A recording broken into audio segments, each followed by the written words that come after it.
ஹalleluya. Good morning, good morning. எப்படி இருக்கிறீங்க? எழுந்துட்டீங்களா? சரி, வாங்க தேவனுடைய வசனத்தை தியானிப்போம். ஒரு சிறிய ஜெபம். பரிசுத்தரே, உமக்கு நன்றி ஆண்டவரே.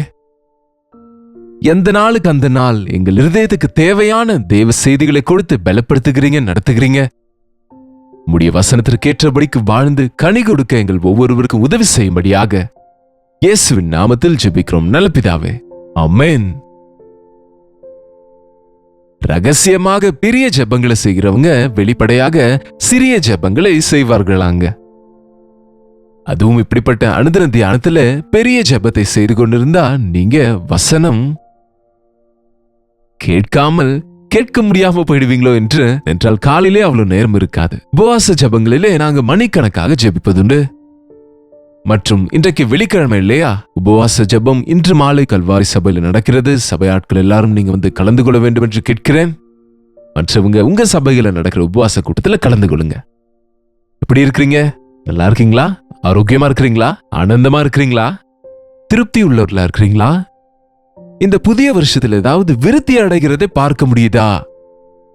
பாருங்க, நமக்கு மனசு சரியா இருந்தா உடல் நல்லா இருக்காது, உடம்பு நல்லா இருந்தா மனசு சரியா இருக்காது என்பது போல இன்றைக்கு மனசுலையும் உடலிலையும் நன்றா இருந்தாலும் சுற்றி இருக்கிற சூழ்நிலைகள் நல்லா இருக்காது, பொருளாதார நிலை சரியா இருக்காது என்று ஏதோ ஒரு கசப்பு அல்லது ஏதாவது ஒரு கஷ்டம் நமக்கு இருந்து கொண்டே இருக்கும்.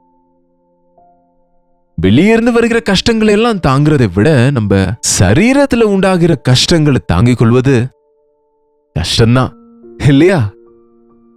வியாதிகள் இன்றைக்கு மனுஷனுக்கு 99% மக்கள் ஏதோ ஒரு வியாதியோடு இன்றைக்கு முன்ன பின்ன ஹாஸ்பிட்டல்ஸ் போக வேண்டியதா தான் இருக்கு, மருந்துகள் எடுத்துக்க வேண்டியதா இருக்கு. இப்போ இந்த காலத்துல பாருங்க, எத்தனை பேர் பிள்ளைகளுக்கு வைரல் ஃபீவர்ஸ், முதியவர்களுக்கு அநேக விதமான காம்ப்ளிகேஷன்ஸ், டயபெட்டிக் பேஷண்ட்ஸா இருக்கிறாங்க மற்றும் ரத்த அழுத்தத்தால பாதிக்கப்படுறாங்க. இந்த காலத்துல தைராய்டு ப்ராப்ளம்ஸ், அநேக வாலிப பெண்கள் திருமணமான பிறகு கன்சீவ் ஆகிறது இல்லை, பிள்ளைங்க பிறக்கலன்னு சொல்றாங்க. ஃபைப்ராய்ட்ஸ் ப்ராப்ளம் இருக்கிறது என்று சொல்றாங்க. குழந்தைங்க உள்ள சரியா வளருகிறது இல்லை என்று அநேகர் மிஸ்கேரேஜ் ஆகிறது என்று வேதனைப்படுகிறாங்க. இன்றைக்கு நீங்க பார்த்தா ஒரு ஏஜ்ல மட்டும் இல்ல, ஒவ்வொரு ஏஜ்ல இருக்கிறவங்களுக்கும் வாலிபர்களுக்கு கூட இன்றைக்கு எத்தனையோ விதமான காம்ப்ளிகேஷன்ஸ். இந்த சாஃப்ட்வேர் கம்பெனில ஒர்க் பண்ணுகிறவங்க பேக் பெயின் என்று, நெக் பெயின் என்று, சின்ன வயதிலேயே 30s 40sலயே டயபெட்டிக் பேஷண்ட்ஸா மாறுகிறாங்க. உடற்பயிற்சி இல்லாததால உடல் பருமன் அதிகமாகிறவங்களா இருக்கிறாங்க. இப்படி சொல்லிக்கொண்டே போனால் உங்களுக்கே தெரியும் இல்லையாங்க, சம்பாத்தியத்திலே எவ்வளவோ பகுதி மருந்துகளுக்கே ஆகுது. வயசானவங்க அங்கங்க நான் சந்திக்கும் போது இடத்துல சொல்லுவாங்க, கவர்மெண்ட்ல இருந்து வருகிற பென்ஷன் பணம் அந்த மருந்துக்கு கூட போதுறதா இல்லைங்க, இன்னும் என்ன சாப்பிட சொல்றீங்க? இவ்வளவு பயங்கரமான சூழ்நிலைகள் எதற்குங்க? நமக்கு வியாதிகள் ஏன் வருகிறது?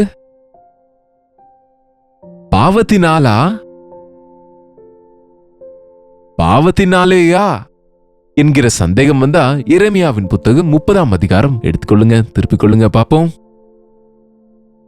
30ஆம் அதிகாரத்துல 12வது வசனங்க. என்னவென்றால், உன் புண் ஆறாததாயும் உன் காயம் குடியதாயும் இருக்கிறது. திரளான உன் அக்கிரமத்தின் நிமித்தமும் உன் பாவங்கள் பலத்து போனது நிமித்தமும் சத்துரு வெட்டும் வண்ணமாகவும் கொடியவன் தண்டிக்கிற வண்ணமாகவும் நான் உன்னை தண்டித்தேன். 15ஆம் வசனம். உன் நொறுங்குதலினாலும் உன் வேதனையின் மிகுதியினாலும் நீ கூக்குரலிடுவானேன். திரளான உன் அக்கிரமத்தின் நிமித்தமும் பலத்து போன உன் பாவங்களின் நிமித்தமும் இப்படி உனக்கு செய்தேன். அப்ப தேவன் தான் வியாதிகள் அனுப்புகிறாரா என்று கேட்கிறீங்களா? என்னங்க, தேவன் வியாதிகளை அனுப்ப மாட்டார். ஆனால் நாம சாலையில் போய்கொண்டிருக்கும் போது ஆக்சிடென்ட்ஸ் ஆகுமா என்று கேட்டால் ஆகும். எப்போ ஆகும்? எதற்காகும்? ஓவர் ஸ்பீட் போகிறவங்களுக்கு, என்னங்க, ரோட் ரூல்ஸை ஃபாலோ பண்ணாதவங்களுக்கு, அங்க சிக்னல்ஸை ஃபாலோ பண்ணாதவங்களுக்கு, ரேஷா டிரைவ் பண்றவங்களுக்கு ஆகுமே தவிர எல்லாருக்கும் எதற்கு ஆகும்? அந்த சட்டங்களை தாண்டும் போது ஸ்டாப் என்றால் நான் எதற்குங்க நிக்கணும்? ஓவன் என்றால் அவன் நிச்சயமாக ஆக்சிடென்ட்டுக்கு ஆளாவான். இது போல தேவன் நம்மை வேதனைப்படுத்துகிறவர் அல்ல, ஆனா வேதனையிலிருந்து தப்புவிக்க அதற்காக நமக்கு சட்டங்களை கொடுத்திருக்கிறார். ஒரு லா கொடுத்தாரு, ஒரு முறையை கொடுத்திருக்கிறாரு, ஒரு கட்டளை கொடுத்தாரு. என்னை நேசியுங்க, என்னுடைய கட்டளைகளை பின்பற்றுங்க, நீங்க பாதுகாப்பா இருப்பீங்க, நீங்க ஆசீர்வதிக்கப்படுவீங்க. மனிதன் தன் சரீரத்தை மிஸ்யூஸ் பண்ணி கொண்டிருக்கிறான். என்னங்க, உங்கள் சரீரம் தேவனுடைய ஆலயம் என்று அறியீர்களா? யாராவது தேவனுடைய ஆலயத்தை கெடுத்தால் நான் அவனை கெடுப்பேன் என்றால் நீங்க கெட்டு போயிடுவீங்க. அவ்வளவுதான், விட்டுருவாரு உங்களை.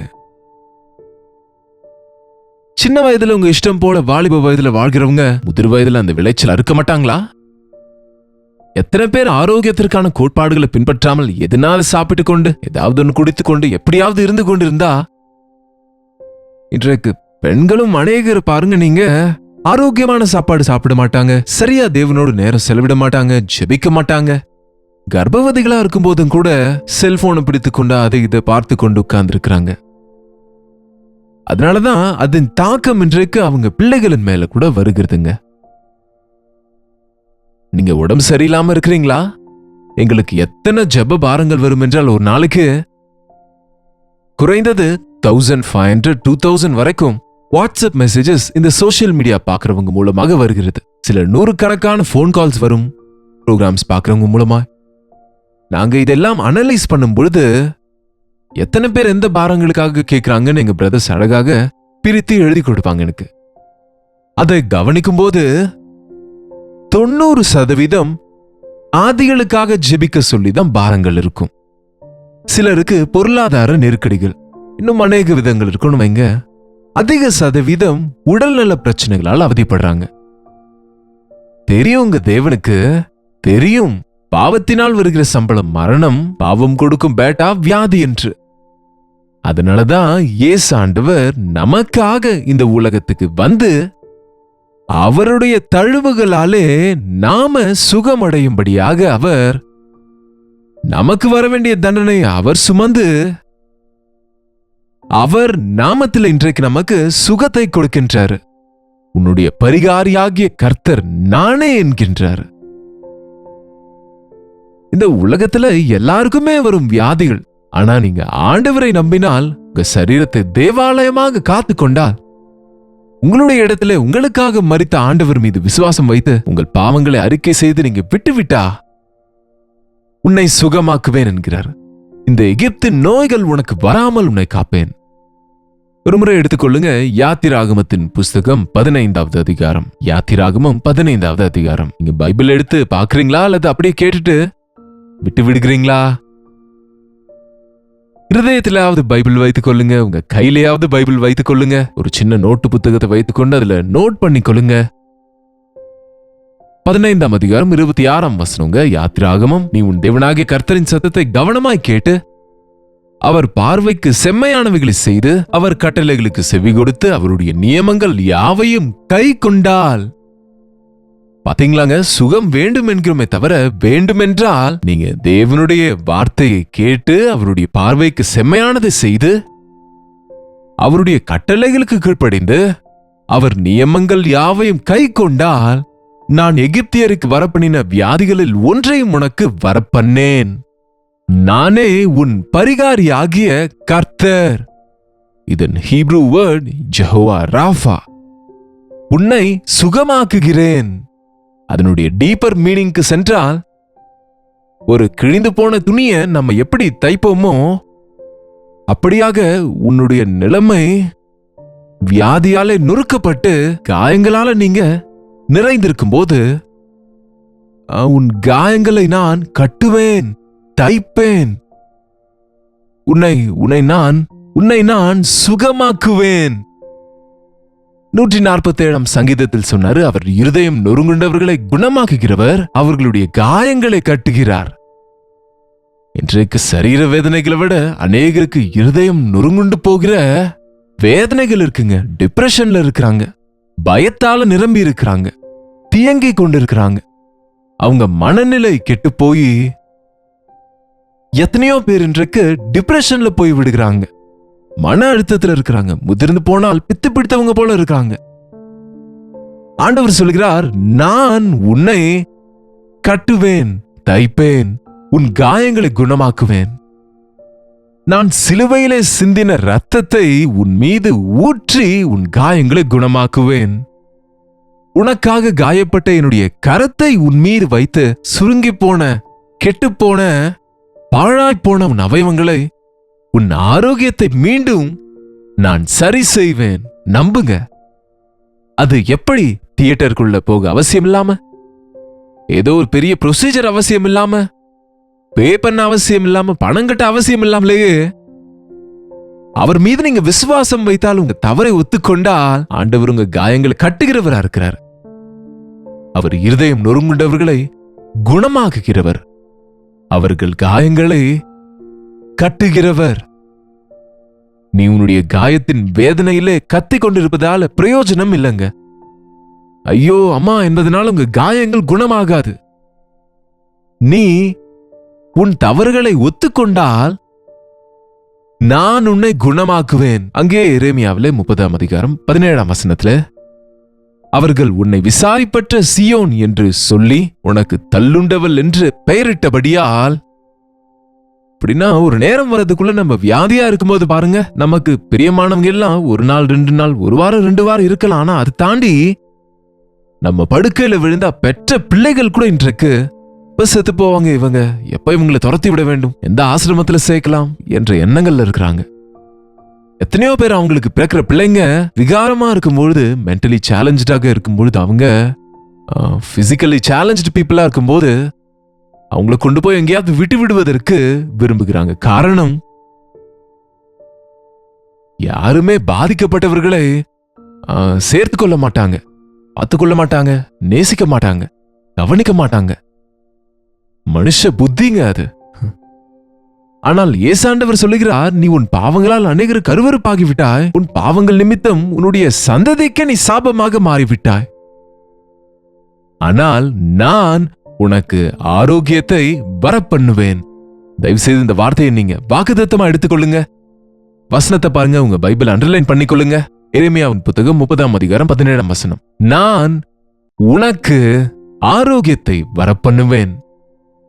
இந்த வார்த்தைகளை கேட்கின்ற சகோதரனே, சகோதரியே, நீ எந்த வியாதியோடு வேதனைப்படுகிறாயோ, எந்த வருத்தத்தோடு இருக்கிறாயோ, எந்த காயத்தோடு இருக்கிறாயோ, மனதிலே காயத்தோடு இருக்கலாம், சரீர காயங்களோடு இருக்கலாம், உனக்கு எப்படிப்பட்ட இன்னர் டிசீஸ், உன் ரத்த நாளங்களிலே, உன் கிட்னிஸ்ல, உன்னுடைய லிவர்ல உனக்கு காணப்படாத இன்ஃபெக்ஷன் மூலமாக வேதனைப்படுகிறாய், உன் லங்ஸ்ல, உன் ரத்தத்துல, ஆண்டவர் சொல்லுகிறார், இன்றைக்கு நான் உனக்கு ஆரோக்கியத்தை வர செய்வேன்.